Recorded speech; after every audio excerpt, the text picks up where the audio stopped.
அனைவருக்கும் வணக்கம். சேரர் கோட்டை பாகம் 2 அத்தியாயம் 27. காரியம் முடிந்தது. அடிக்கப் போகும் பெரும் புயலுக்கு முன் தோன்றும் அமைதியைப் போல ஆரைவாய் மொழிக்கோட்டை அந்த முன்மாலை நேரத்தில் பேரமைதியில் உறைந்து கிடந்தது.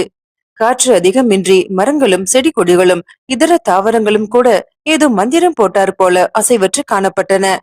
இரை தேடி நீண்ட நேரமாக வானிலே அலைந்து திரிந்து கொண்டிருந்த பருந்து ஒன்று பூமியில் ஊர்ந்து கொண்டிருந்த ஏதோ ஜந்துவை கண்டுவிட்ட சந்தோஷத்தில் இறக்கைகளை குறுக்கிக் கொண்டு சரையிலென பூமியை நோக்கி பாய்ந்தது.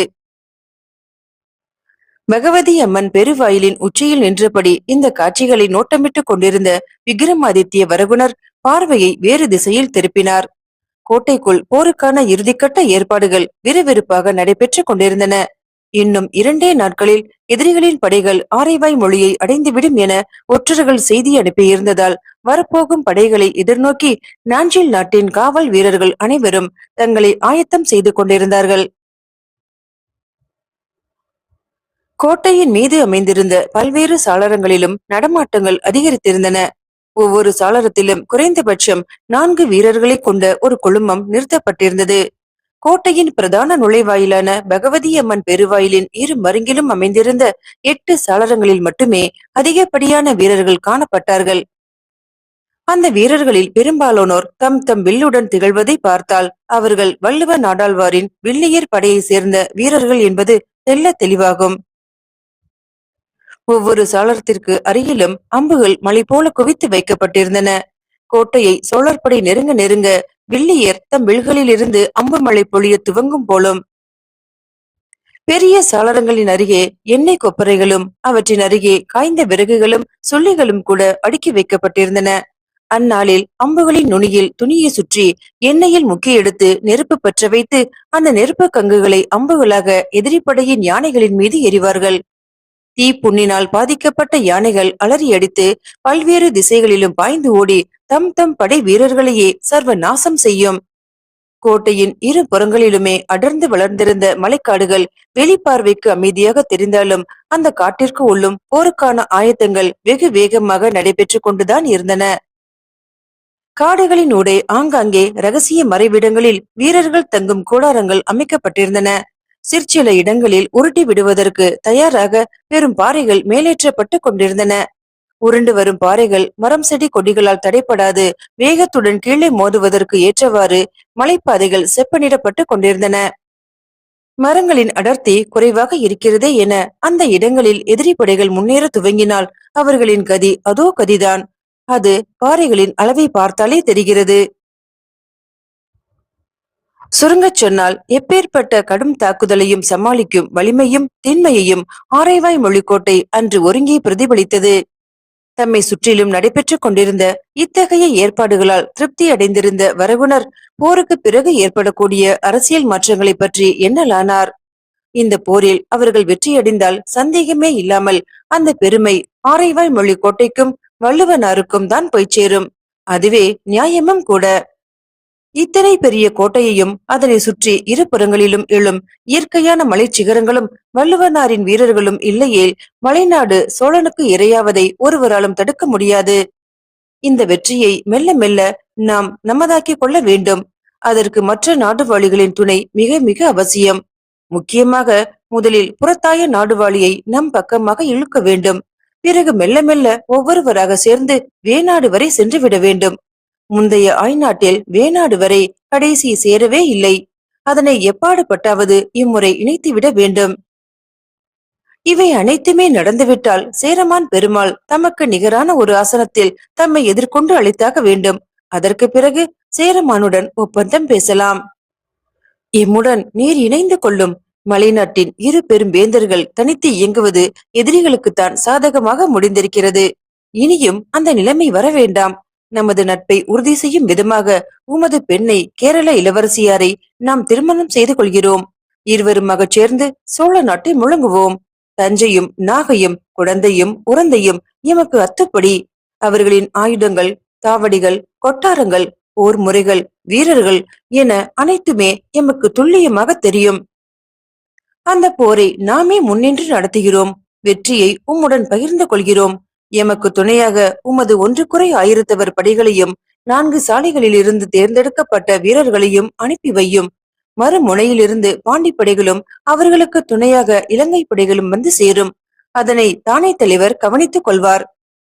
சோழ நாட்டை சர்வநாசம் செய்து தொண்டை மண்டலம் வரை முன்னேறுவோம். சோநாடு கொண்டருளிய ஆய்வேல் என்கிற பட்ட பெயருடன் பழைய அறையில் நாம் மீண்டும் பட்டாபிஷேகம் செய்து கொள்வோம். அப்படி மட்டும் நடந்தால் அந்த வைபவத்திற்கு தாமே நேரில் வருவதாக தலைவர் தெரிவித்திருக்கிறார்.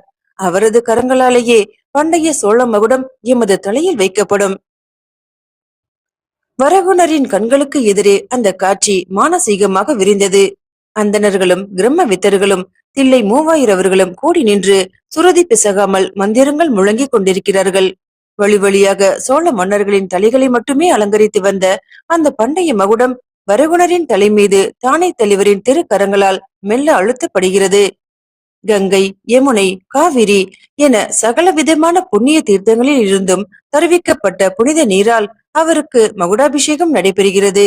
காதை கிழித்து விடுவது போல வாழ்த்தொலிகளும் ஜெய கோஷங்களும் நாற்புறங்களிலும் வானலாக எழுகின்றன. சோநாடு கொண்டருளிய ஆய்வேல் வாழ்க வாழ்க! சோழனின் குலம் அளித்த செவ்வேல் வாழ்க வாழ்க! மகோதைக்கோன் சேரமான் பெருமாளின் மருகர் வாழ்க வாழ்க! வரகுணரின் தலை அவரையும் அறியாமல் மெல்ல சிலிர்த்து கொண்டது.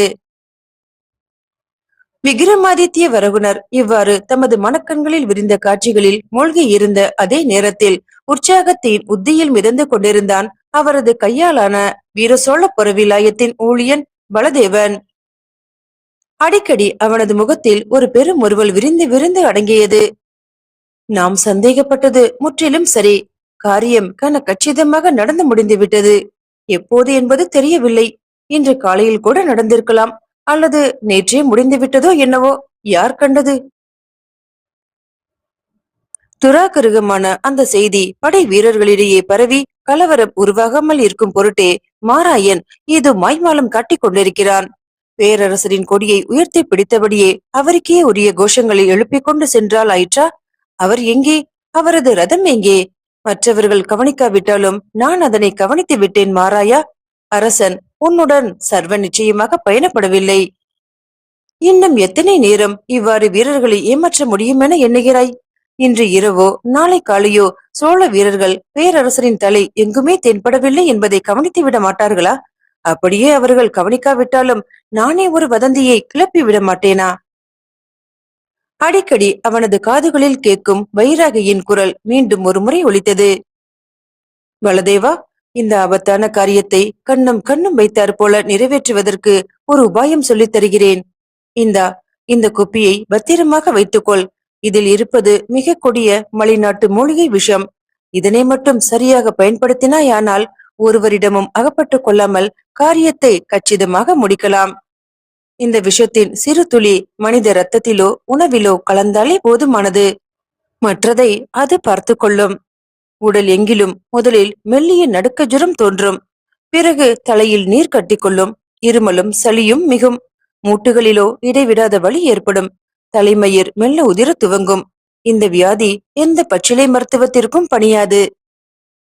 உதிரத்தில் விஷம் கலந்த 3ஆம் நாள் மரணம் சம்பவிக்கும். ஆனால் இறுதி வரை உடலில் விஷம் பரவியிருப்பதை ஒருவராலுமே கண்டறிய முடியாது. இறந்த பிறகும் கூட உடல் நீளம் பாரிக்காது. வைத்தியத்தில் எப்பேற்பட்ட கொம்பனாக இருந்தாலும் உயிரை காப்பாற்ற முடியாது. கடைசி வரை ஏதோ விஷஜுரம் கண்டு இறந்து விட்டதாகவே அனைவரும் எண்ணுவர்.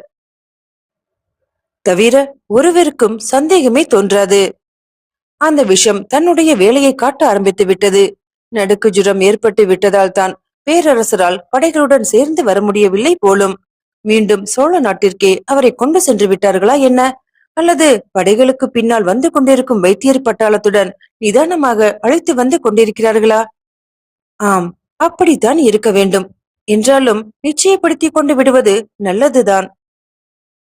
அன்று மாலை படைகள் நெய்வேலியின் புறம்படி பகுதிகளில் தண்டு ஒன்றியதுமே ஒருவரும் கவனியாத சமயத்தில் மெல்ல நழுவினான் தேவன்.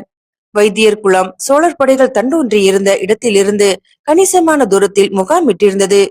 வேக வேகமாக ஓடியும் நடந்தும் மூச்சிறைக்க அந்த இடத்திற்கு வந்து சேர்ந்தான்.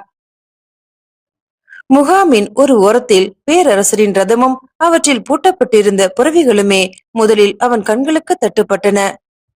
ஆக, நாம் சந்தேகித்தது முற்றிலும் சரிதான். காரியம் கச்சிதமாகத்தான் நிறைவேற்றி விட்டது. பலதேவா, நீ பெருந்தனக்காரனாக போகிறாயடா. உன் அதிகாரத்தின் கீழ் தஞ்சையின் அத்தனை புறவிலாயங்களும் வரப்போகின்றன. நீ காலால் இட்ட பணியை தலையால் செய்து முடிப்பதற்கு சேவகர்களும் வேலைக்கார பெண்டுகளும் வந்து சேரப்போகிறார்கள். இனி உன் அதிகாரத்தை தடுத்து நிறுத்த எவராலும் முடியாது. மிதமெஞ்சிய மகிழ்ச்சியாலும் பயத்தாலும் ஒரு பந்து வயிற்றிலிருந்து மேலே எழும்பி தொண்டையை அடித்துக் கொண்டது. காரியம் முடிந்து விட்டது, காரியம் முடிந்து விட்டது என அவனது பேராசை பிடித்த மனதோ பல முறை குதூகலித்து அடங்கியது. பொறு பொறு, நிதானம். இந்த கட்டத்தில் மாட்டிக்கொண்டால் நம்மை விட முட்டாள் இந்த உலகத்திலேயே ஒருவரும் கிடையாது. இங்கே இன்னும் ஒருவரும் நம்மை கவனித்ததாக தெரியவில்லையே. ரதத்திற்கு அருகிலும் ஒருவரையுமே காணவில்லை. இருள் மண்ட துவங்கிவிட்டது. இப்படியே சப்தம் செய்யாமல் திரும்பி விடுவோமா, அல்லது ஏதாவது வேலை வெட்டி செய்வதைப் போல சிறிது நேரம் போக்கு காட்டிவிட்டு பிறகு திரும்புவோமா? அவன் கடக்க வேண்டிய தூரம் மனதில் வந்து பயமுறுத்தியது. மீண்டும் ஒருமுறை மூச்சிறைக்க ஓட வேண்டுமானால் சிறிது நேரமாவது ஓய்வு தேவை. இந்த அவகாசத்தில் ஒன்றுமே செய்யாமல் வெறுமனே நின்று கொண்டிருப்பதற்கு பதிலாக ரதத்தை அணுகி புறவிகளை சேனத்தில் இருந்து அவிழ்க்க பார்ப்போம் என எண்ணியவன் அந்த ரதத்தை நெருங்கினான். அவன் அந்த பகுதியை நெருங்கி வர வர அங்கே மற்ற புறவிகளுடன் நின்று கொண்டிருந்த அருள்மொழிவர்மரின் வெண்புறவி மங்கிக் கொண்டிருக்கும் அந்த சிறு வெளிச்சத்திலும் அவனை கவனித்து விட்டது. மீண்டும் அந்த சண்டாளனா ரதத்தை நெருங்கி வருகிறான் என நினைத்து வெகுண்ட அந்த பிராணி காதுகள் விடைக்க கால்கள் இரண்டையும் பெரிதாக முன் தூக்கி ஒரு பெரிய கணைப்புக்கு தயாரானது. அதனை கண்ட பலதேவனின் சப்த நாடியும் ஒடுங்கிவிட்டது. இளவெடுத்த சனியன் இந்த வேளையில் கூட நம்மை அடையாளம் கண்டு கொண்டு விட்டது. தேவையில்லாமல் கடித்து ஊரை கூட்டுகிறது. ரதத்தை நெருங்குவது இயலாத காரியம். அட, இதென்ன? வைத்தியர் குலத்தின் வண்டிகளுக்கு இடையே இத்தனை பெரிய கூட்டு வண்டி. ஓ, இதில்தான் ஒருவேளை சோழனை படுக்க போட்டிருக்கிறார்களா என்ன? ஒருவருக்கும் சந்தேகம் வரக்கூடாது என்பதற்காக திரு மெய்காப்பு படை வீரர்களை கூட அருகில் வைத்துக் கொள்ளவில்லை போலும். பேசாமல் இப்படியே திரும்பி விடலாமா? இல்லை கூட்டு வண்டிக்குள் ஒரே ஒரு முறை எட்டி பார்த்து உள்ளே சோழன் ஜுரத்தில் அணத்திக் கொண்டிருப்பதை நிச்சயம் செய்து கொண்டு விடலாமா? தவிர்க்க முடியாததொரு ஆர்வம் அவனை உந்தி தள்ள ஆபத்தானது என அறிந்தும் கூட அந்த பெரிய வண்டியை மெல்ல நெருங்கினான் தேவன். வண்டியை நெருங்க நெருங்க உள்ளே சில பேச்சு குரல்கள் கேட்க துவங்கின. அருள்மொழியின் குரல் போலத்தான் தெரிகிறது. ஆனால் நாம் எதிர்பார்த்ததை போல ஜுரவேக உளறல்களாக தெரியவில்லையே. என்னதான் நடந்து கொண்டிருக்கிறது? இன்னும் சற்று நெருங்கி அவனது பேச்சை ஒட்டு கேட்க வேண்டியதுதான். சுற்றிலும் இருள் அடர்த்தியாக சூழ்ந்து கொண்டிருந்த நம்பிக்கையிலும் ஆள் அரவம் அதிகமில்லாத தைரியத்திலும் மெல்ல அடிமேல் அடி வைத்து அந்த வண்டியை அடைந்தான். உமது சேவைக்கு சோழ ராஜாங்கமும் தனிப்பட்ட முறையில் நாமும் பெரும் கடமைப்பட்டிருக்கிறோம். நீர் கண்டறிந்திருக்கும் செய்திகள் மிகவும் முக்கியம் வாய்ந்தவை. அருள்மொழிவர்மரின் மெல்லிய ஆனால் உறுதியான குரல். நான் என்னுடைய கடமைத்தான் செய்தேன் அரசே. இன்னொரு முக்கிய விஷயம். அட, இது எவன் குரல் என்பது தெரியவில்லையே. தான் நினைத்ததெல்லாம் தவறோ என்கிற ஐயம் முதலாக அவனது மனதில் உதித்தது. மேற்கொண்டு அங்கே நோட்டமிட்டு கொண்டிருப்பது ஆபத்து என அவனது உள் உணர்விற்கு புரிய அவசர அவசரமாக அந்த இடத்திலிருந்து விலக முயன்ற அந்த கணத்தில் அதுவரை மிக பொறுமையுடன் சற்று தூரத்தில் இருந்து அவனது நடவடிக்கைகள் அனைத்தையுமே கவனித்துக் கொண்டிருந்த திருமெய்க்காவல் ஊழியர்கள் ஏக காலத்தில் நாலா திசைகளில் இருந்தும் அவனை நோக்கி பாய்ந்தார்கள். அவர்கள் கண்களில் எல்லையில்லாத கோபம் தெரித்துக் கொண்டிருந்தது. மீண்டும் அடுத்த அத்தியாயத்தில் சந்திக்கிறேன். நன்றி.